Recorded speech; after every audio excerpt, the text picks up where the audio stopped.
Today is October 25th, 2022, and this is your daily Half-Life 3 update.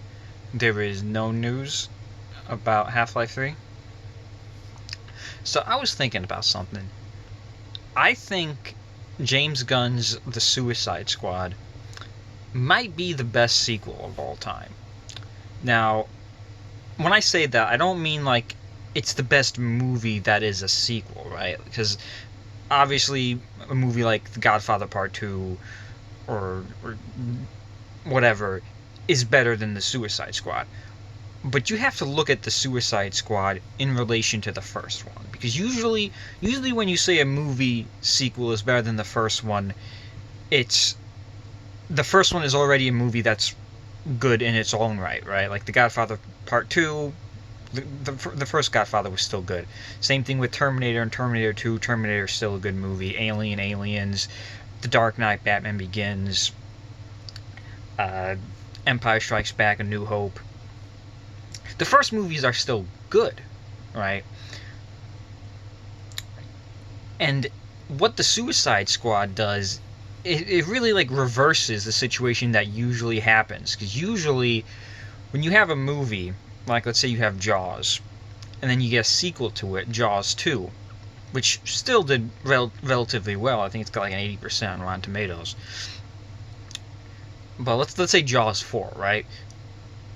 All you're really doing is comparing Jaws 4 to Jaws, and it doesn't really hold up, right? You're looking at Jaws 4 like, this is terrible.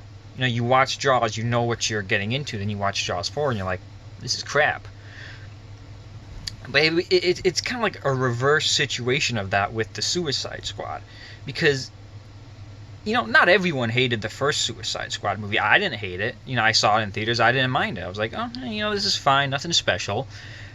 And then I watched the Suicide Squad, the new one, James Gunn's The Suicide Squad, and I was like, this is a really good movie. I like this a lot. And then I went back and saw the first Suicide Squad, and I was like 10 minutes in, and I was like, this is awful. This is an awful movie, and it is.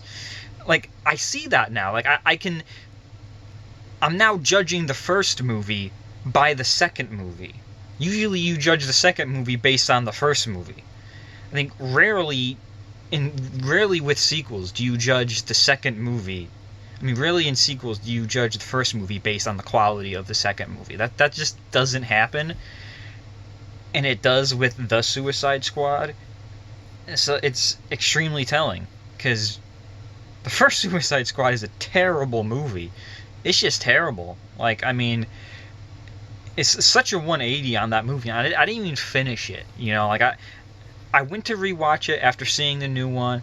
Like 10 minutes in, I was like, no, this is crap. Like, I am not remembering this properly. Just this new perspective on what the Suicide Squad could be has just changed this movie forever. So that's why I think it's one of the best movie sequels. Because, I mean, I think probably more than any other sequel, it has surpassed the original.